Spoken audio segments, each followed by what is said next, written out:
morning, dear students. In the last class, we have seen all the events that is happening during a capacitation. Okay, today in this class, we are going to start to learn the process by which a sperm recognize the zona pellucida of the ovum. Then what is zona pellucida? For that, I will show you an image of ovum, human ovum. This is the structure of human ovum. Here we can see corona radiata, then zona pellucida, plasma membrane, everything I will explain to you. What is corona radiata?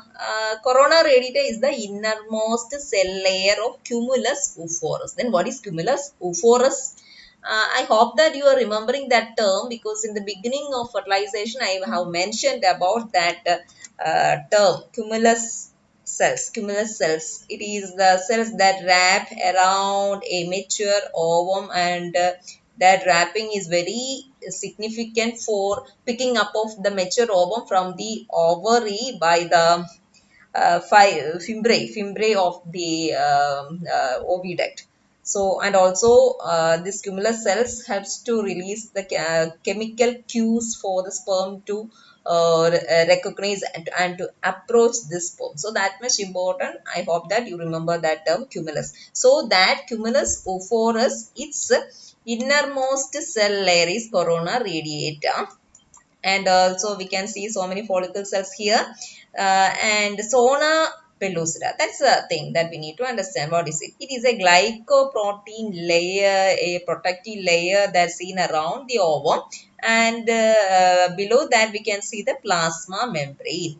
Okay, so now we are going to see how that recognition between the sperm and zona pellucida of ovum takes place. So that recognition occurs in 3 steps. Okay, and we are going to see one by one all those 3 steps. What is the first step? First step is that in the last class I have explained to you that because of capacitation, so many receptors become deployed on the plasma membrane of the sperm, and one of such receptor, it is a 250 kilo Dalton receptor that present in the sperm anterior end. It helps, it comes, and as the sperm approaches the ovum, it comes and bind with the protein complex that found in the zona pellucidum of ovum. But that interaction, that binding, that bond is very weak. It is very weak. It is a weak interaction. So anyway, that is the first step of that recognition process. Clear? So next we are going to see the second one. Second step. What is the second step? Second step is that another receptor also present in the sperm anterior end. What is its name? Its name is SED1. This is another receptor present in the sperm anterior-most region of the sperm plasma membrane. And what is its significance is that it can recognize the unfertilized egg. It can recognize unfertilized egg. Whenever it meets unfertilized egg, this Z1 receptor has the sperm to come and bind with another protein complex that found in the zona pellucida. So this is the second interaction. Okay, and in those sperms where this Z gene is absent, in such sperms, the Z1 receptor cannot be formed. Those sperms cannot bind with the protein complex that found in the zona pellucida. Okay, so set1 gene and receptor is very, very important to facilitate the recognition. Okay, so that is the second step. And we are moving to the third. Moving to the third process. What is the third process?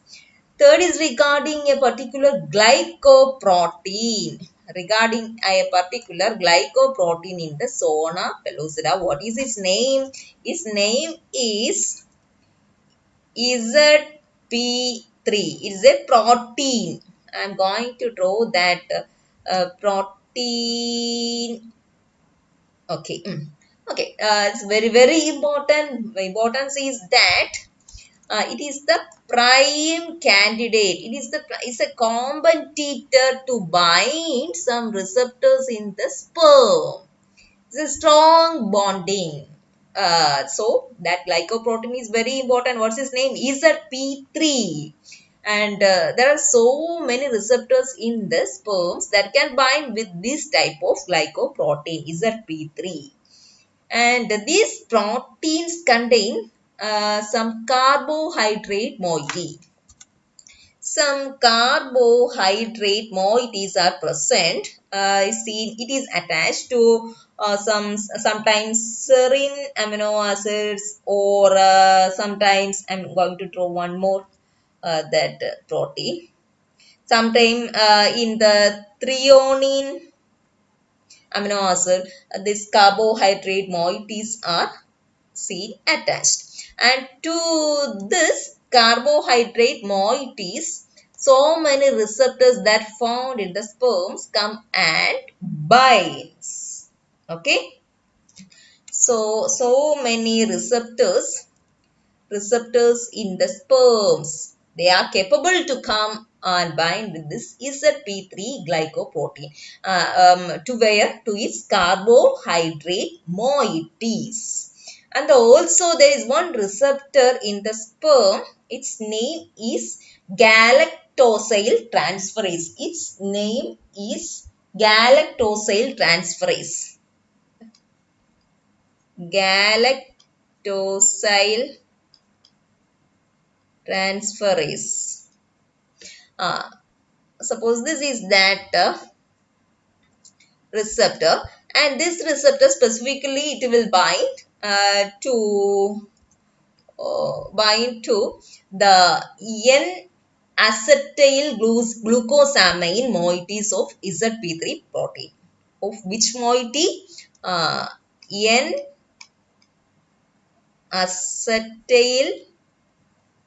glucosamine moiety. That is simply a monosaccharide. It's a amide derivative of monosaccharide that found in ZP3. All these things are pointing what? That means that the carbohydrate moiety, carbohydrate moieties of ZP3 glycoprotein is very, very, very important, and is the determinant factor to facilitate the binding between the receptors found in sperm and the zona pellucida. So, whenever if that carbohydrate moiety it is removed, then this ZP3 glycoprotein cannot bind with the receptors found in sperm. So these are the three steps by which a sperm recognize and bind with the zona pellucida of ovum. Next, we are going to see the induction of acrosomal reaction after that binding between the ZP3 glycoprotein of ovum and the receptor of sperm. After that binding, only initiate the acrosome reaction. That's what we are going to see. So, now that ovum is bound with the sperm. I'm going to draw that. Suppose this is the ovum and this is the zona pellucida region. And by the help of so many ZP3 protein, it is cross-linked. It is cross-linked to the sperm. Cross-linked to the sperm using the receptors found on the sperm. Okay, and one of the receptor among these receptors that is cross-linked with the ZP3 glycoprotein of ovum is galactosyl transferase. I already told you before in the slide before. Galactosyl transferase. This is one of the receptor. This is the one of the receptor that is binding with the ZP3 glycoprotein. This receptor is very important. Why? Binding of ZP3 protein. That binding, we can tell it is a cross-linking. That cross-linking of ZP3 glycoprotein to this galactosyl transferase receptor that present on the sperm, it activates that receptor and results in the activation of G protein that present in the sperm cell membrane. So, because of that cross-linking, the G protein that present in the sperm plasma membrane get activated. What is activated? The G protein. G protein. G protein that present in the sperm plasma membrane get activated, and a result of the activation of G protein coupled receptor in the sperm plasma membrane, a signal cascade result.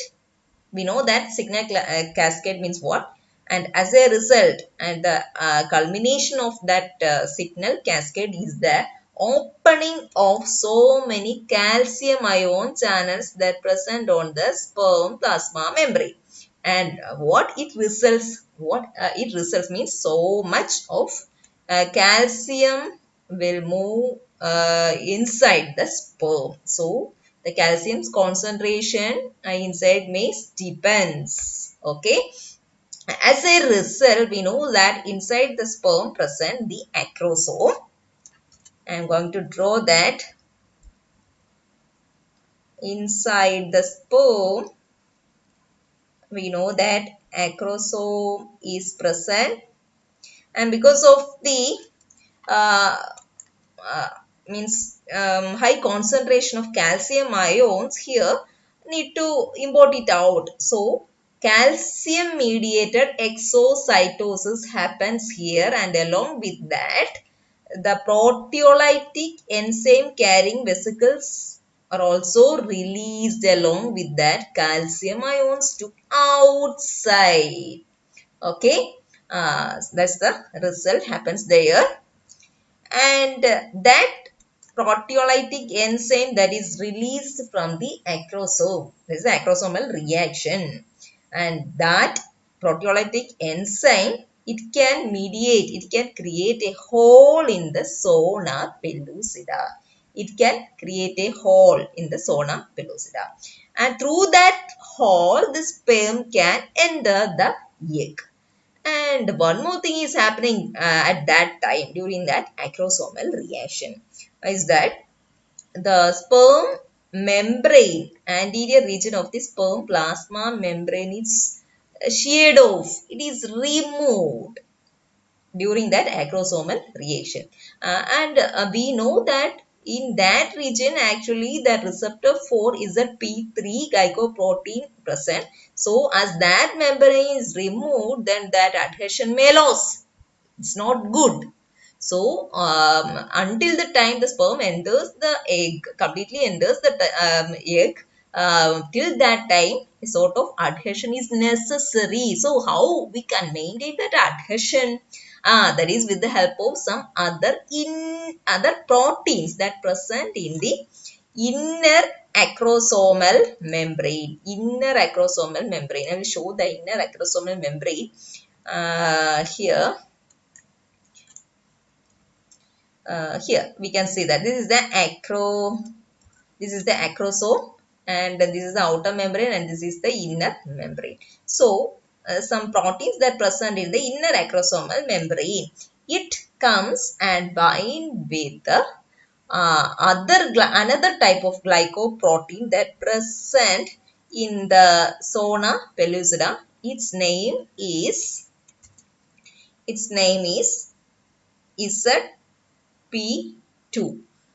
So that protein receptors that present in the inner acrosomal membrane make an adhesion with the ZP2 glycoprotein present in the zona pellucida and maintain that adhesion and helps the sperm to penetrate and enter the egg.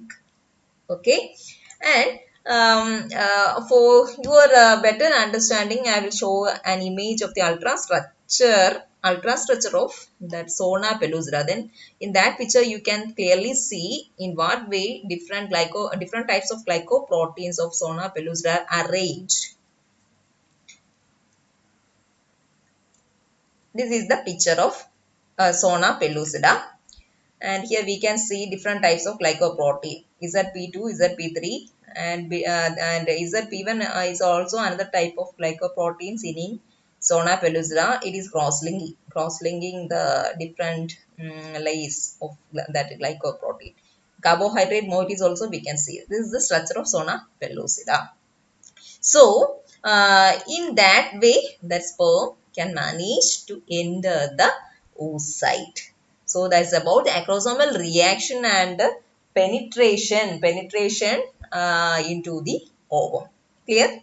So, in this class, we have learned about how that recognition between the sperm and that zona pellucida occurs. And as a result of that recognition binding, in what way acrosomal reaction occurs, and as a result of acrosomal reaction, how the sperm managed to enter, how it penetrates the zona pellucida to enter the ovum. Till that we have seen in today's section. So in the next section we will see the gamete fusion. So with this we can wind up here. Thank you. I'm an icon, man. I'm a girl about a 10.